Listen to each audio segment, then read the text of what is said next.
పేరం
సన్మానించవలసిందిగా కోరుతున్నాం.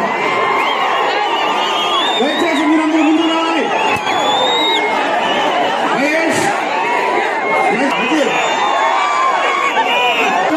ఎమ్మెల్యేలు అంటే అభివృద్ధి బీవీ అంటేనే అభివృద్ధికి మారుతారు.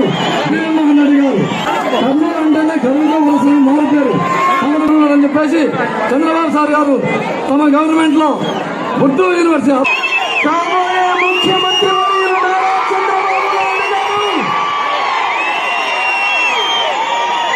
ఎమ్మెల్యేల చట్టం మీద ప్రజాంతరాన్ని వినిపించాలని చెప్పి మిట్ట మధ్యాహ్నం నడినెత్తిన సూర్యుడు భగవదాన్ని నిప్పులు కురిపించిన ఎక్కడ కూడా తొలగకుండా వెనకకుండా మన అధినాయకుడు రాక కోసం స్వాగతం పలికిన అక్కలకు చెల్లెల కళలకు తమ్ముళ్లకు జనసేన పవన్ కళ్యాణ్ అభిమానులకు నందమూరి వంశవీర అభిమానులకు తెలుగుదేశం పార్టీ కార్యకర్తలకు అందరికీ పేరు పేరు ముందుగా చేతులెత్తి నమస్కరిస్తున్నాను. దయచేసి జెండాలు దించాలి తమ్ముడు. దయచేసి ఇంటింటికి తాగడానికి నీళ్లు ఇవ్వాలని ప్రతి ఒక్కరికి ఒక స్కీమ్ తీసుకొస్తే కాదు. నిన్న ప్రాజెక్టు నుంచి గుడేకల దగ్గర ఉన్న భూమిలో రియల్ ఎస్టేట్ వ్యాపారం చేసుకుని దోచుకునే పరిస్థితి వైసీపీ నాయకులకి. ఈ సభ ప్రారంభించే ముందు మా కుటుంబానికి ఆప్తులైనటువంటి బీవీ మోహన్ రెడ్డి గారిని ఒకసారి గుర్తుపెట్టుకుంటున్నాను. ఎన్టీ రామారావు గారితో చాలా అత్యంత ఆప్తులుగా ఉండి మా కుటుంబానికి కూడా ఆప్తులుగా ఉండి ఎమ్మెగా నూరికి ఎన్నో సేవలు అందించి ఒక అవినాభావ సంబంధాన్ని ఏర్పరచుకున్న వ్యక్తి బీవీ మోహన్ రెడ్డి గారని చెప్పి తెలియజేస్తున్నా. ఆ ఒరవడి కొనసాగుతుంది. ఆ లెగసీ కంటిన్యూ చేయడానికి ఈ రోజు ఇక్కడ జయ నాగేశ్వర రెడ్డి గారు మీ ముందున్నారు. జయ నాగేశ్వర రెడ్డి గారిని గెలిపించి ఈ నియోజకవర్గాన్ని అభివృద్ధి పథంలో పెట్టే బాధ్యత మీది. ఇంకో పక్క ఒక పేద పంచలింగాల నాగరాజు సామాజిక న్యాయం అంటే ఏదో చేసి చూపించే పార్టీ తెలుగుదేశం పార్టీ. బూటకాలు నాటకాలు ఆడే పార్టీ వైఎస్ఆర్ కాంగ్రెస్ పార్టీ. నేను ఒకటే విషయం ఇక్కడ చెప్తున్నా. ఎన్నికల నోటిఫికేషన్ రాకమునిపై మీ అభిప్రాయం అర్థమైపోయింది. లాంఛనమే. అవునా కాదా? అవునంటే తేలిపైకి ఎత్తండి. నేను చాలా ఎన్నికలు చూశాను. నా జీవితంలో ఇంత ఉత్సాహం ఎప్పుడూ చూడలేదు. ఇంత కసి కూడా నేను ఎప్పుడూ చూడలేదు. 83లో తెలుగుదేశం పార్టీ పెట్టినప్పుడు 94 ఎన్నికల్లో ఇంత కసి చూశాను. ఈసారి ఎన్నికల్లో ఫ్యాన్ ముక్కలైపోయి డస్ట్బిన్ లేకపోవడం ఖాయం. అవునా కాదా తమ్ముళ్ళు, మీరే చెప్పండి. నేను అడుగుతున్నా ఒక మాట మిమ్మల్ని అందరినీ, ఎంత దుర్మార్గుడంటే ఈ ముఖ్యమంత్రి నమ్మిన వాళ్ళ నట్టేట ముంచే రకం, నమ్మించి గొంతు కోసే రకం ఈ ముఖ్యమంత్రి. దానికి రాయలసీమ ఒక ఉదాహరణ. మా అన్నలు మా చెల్లెళ్ళు ఏమిటి ఉత్సవం నాకే అర్థం కావడం లేదు.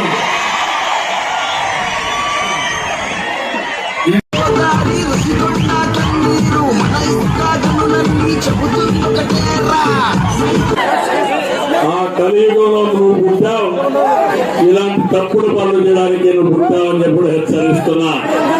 నిన్న ఒక పని జరిగింది తమ్ముళ్ళు, నా పేరుతో ఒక లెటర్ రాసి ఒక నెలకు 1500 రూపాయలు,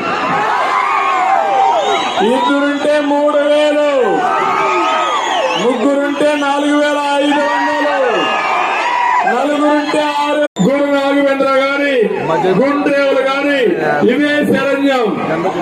అలాంటి ప్రాజెక్టుల పైన నేను ముందుకు తీసుకుపోతే ఒక్క పని చేయనటువంటి దుర్మార్గుడు ఈ ముఖ్యమంత్రి.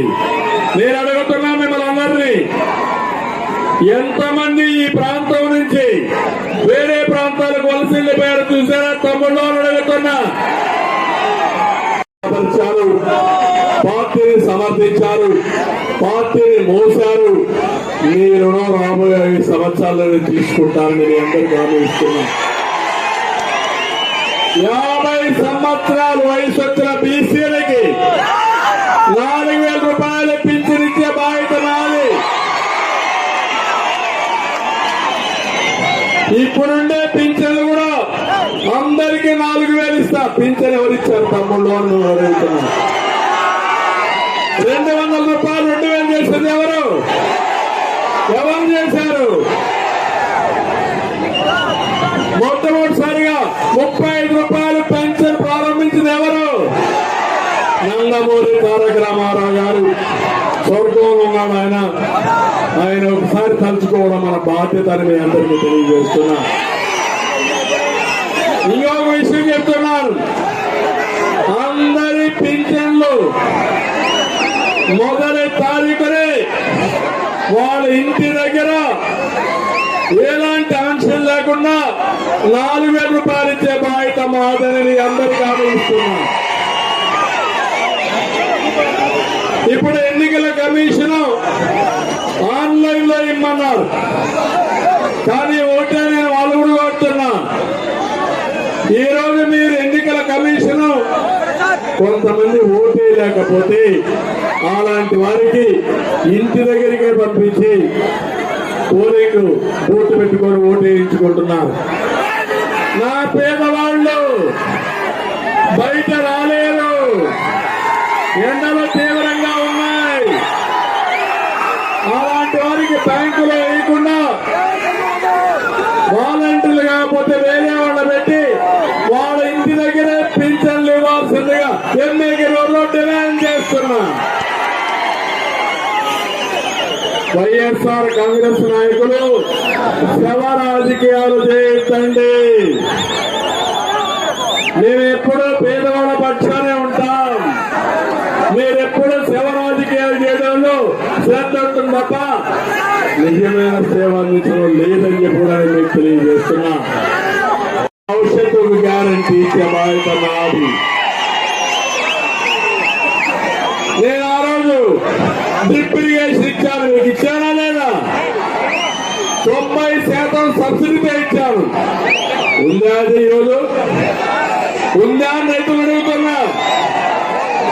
అందుకే ఈ జగన్మోహన్ రెడ్డి ఎన్నిక నవరు గడ్డమే చెప్తున్నా, రాయలసీమ ద్రోహి. ఒక్క ఓటు ఇద్దండి, వేస్తే మన నిద్ర మనమే చెట్టేసుకున్నట్టు. అందుకే 44 రోజులు గుర్తుపెట్టుకోండి. మీ ఇంట్లో చెట్టు చేయండి, భార్య పిల్లలు ఆలోచించండి. నేను వస్తా ఉంటే చూశాను, ఎక్కడ చూసినా మంచి ఎండ కూడా లెక్క పెట్టుకోకుండా 3 ఏళ్ళు 4 ఏళ్ల పిల్లలు తండ్రుల భుజాలపై ఎక్కి చంద్రన్న మా భవిష్యత్తు నీదేనని వారు చెప్పినప్పుడు నాకు అనిపిస్తుంది, నా మీద ఎంత నమ్మకం పెట్టుకున్నారని చూస్తున్నారు. నా మారుగా పిల్లలు వాళ్ళకేమీ తెలియదు, కానీ ఇలాంటి పిల్లలంతా మళ్ళీ మీరు వస్తే మేము బాగా చదువుకుంటాం, ఉద్యోగాలు వస్తాయి, మా భవిష్యత్తు బంగారు భవిష్యత్తు అవుతుందని పిల్లలందరూ వచ్చే పరిస్థితి వచ్చారు. వాళ్ళందరికీ ఒకటే హామీ ఇస్తున్నా, మిమ్మల్ని పూర్తిగా ఆదుకునే బాధ్యత నాది.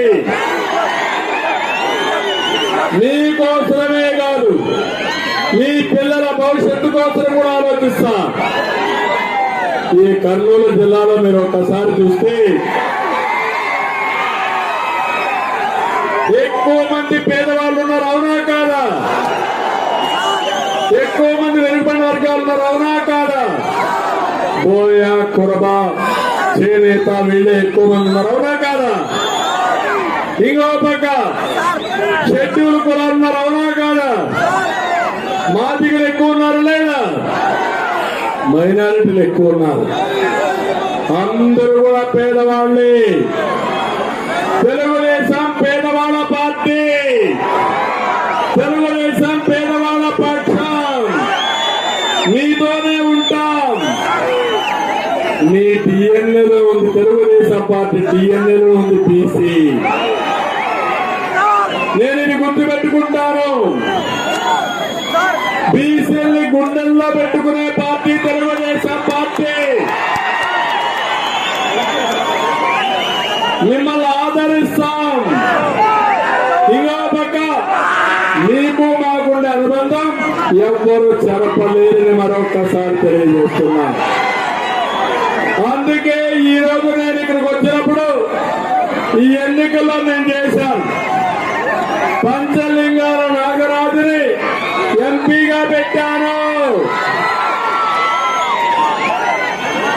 ఒక సామాన్యమైన వ్యక్తి, ఒక ఎంపీటీసీగా గెలిచిన వ్యక్తి, కులబల కోసం రాజీ లేని పోరాటం చేసిన వ్యక్తి పంచలింగాల నాగరాజు. ఈయన కాకుండా ఈ నియోజకవర్గంలో పక్కనే మంత్రాలయం రామిరెడ్డిని ఒక బోయ కులస్తుని ఎంపీ ఎమ్మెల్యేగా పెట్టిన పార్టీ తెలుగుదేశం పార్టీ. ఎవరైనా అడ్డం వస్తే సైకిల్ తొక్కుంటా పోతుంది, గ్లాస్ ఎక్కడికక్కడ కుమ్ముకుంటూ పోతుంది. పువ్వు కూడా కలుస్తుంది కాబట్టి ఆహ్లాదకరంగా ఉంటుంది. సిద్ధమా మీరు? వైఎస్ఆర్ కాంగ్రెస్ పార్టీని ఓడించడానికి సిద్ధమా మీరు? సిద్ధమైతే గట్టిగా చెప్పండి. చంపుకుంటూ పోతే మీరు వదిలిపెడతారా అని మిమ్మల్ని అడుగుతున్నా. రాష్ట్రానికి అదే అయ్యింది, అందుకే ముందుకు రమ్మంటున్నా. అందరూ కష్టాల్లో ఉన్నాం. ఈ రాష్ట్రాన్ని కాపాడుకునే బాధ్యత నా ఒక్కరినే కాదు, మన అందరిది. సంవత్సరానికి 4 లక్షల ఉద్యోగాలు, 5 ఏళ్లలో 20 లక్షల ఉద్యోగాలు, మెగా డిఎస్సీ పెడతా. ఈ ముఖ్యమంత్రి చెత్త వాగులు వాగాడు, నేను ఉద్యోగాలు ఇవ్వలేదని. నీకు ధైర్యం ఉంటే రా మాట్లాడదాం.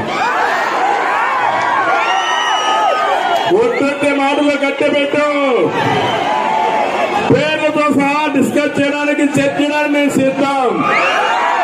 ఒకే కులానికి 49 సీట్లు ఇచ్చిన నువ్వు సామాజిక న్యాయం గురించి మాట్లాడతావా?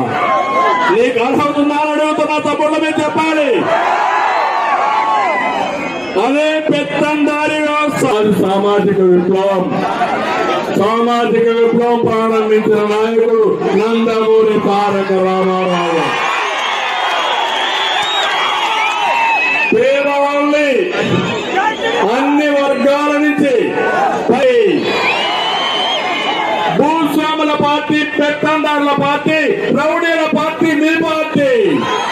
ఆవిడ కూడా చాలా పేదావిడ, పాపం ఏమి చెయ్యలేదు, నోట్లో ఏలు పెట్టి కూడా చెప్పబడుతుంది. జగన్మోహన్ రెడ్డి మా కర్నూలు ప్రజానీకానికి ఏమీ తెలియదనుకుంటున్నావా నువ్వు? నీ ఆడే నాటకాలు తెలియవా అని అడుగుతున్నా. ఎంతమంది చూశారు? చాలా ఫాస్ట్, నాకంటే ఫాస్ట్ గా ఉన్నా. తెలిసిందా మీకు? ప్యాలెస్ స్కూప్ తెలిసిందా? ఇంకేం కావాలి తమ్ముళ్ళు, మీకు అన్ని తెలుసు. కానీ అన్ని తెలుసు కానీ ముందుకు రారు. వస్తున్నారా? ఓకే, నాగరాజుని జై నాగేశ్వర రెడ్డి కల్పిస్తాను. గట్టిగా చెప్పండి.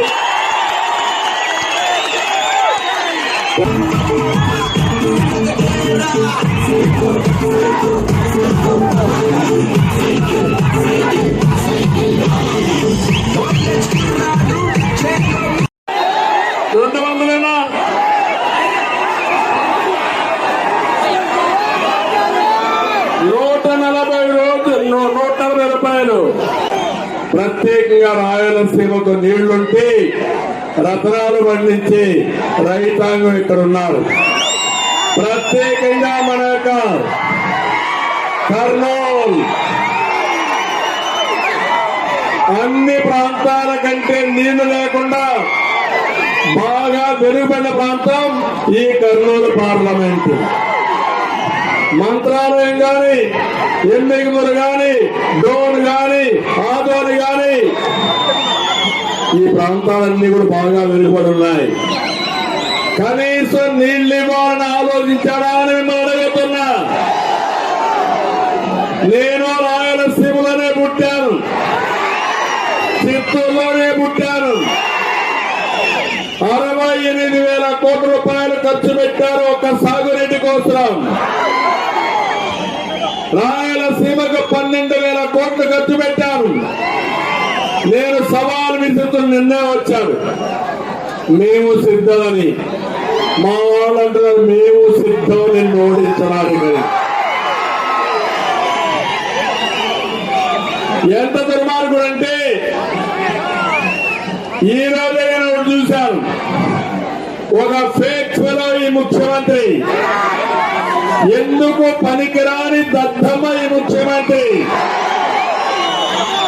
బాబాయిని నేను అడుగుతున్నా, ఇక్కడే వాళ్ళని, హూ కిల్డ్ బాబాయ్, హూ కిల్డ్ బాబాయ్, హూ కిల్డ్ బాబాయ్, ఏమమ్మా హూ కిల్డ్ బాబాయ్, తమలో హూ కిల్డ్ బాబాయ్.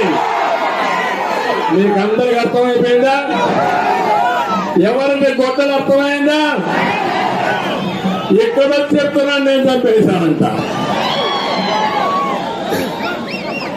అంటే ఎంత పనికి మారిన వ్యక్తి అంటే, ఎంత చెత్త మాటలంటే, ఎన్ని సొల్లు కబుర్లు అంటే అంత దారుణంగా మమ్మీ కోపం రాదు.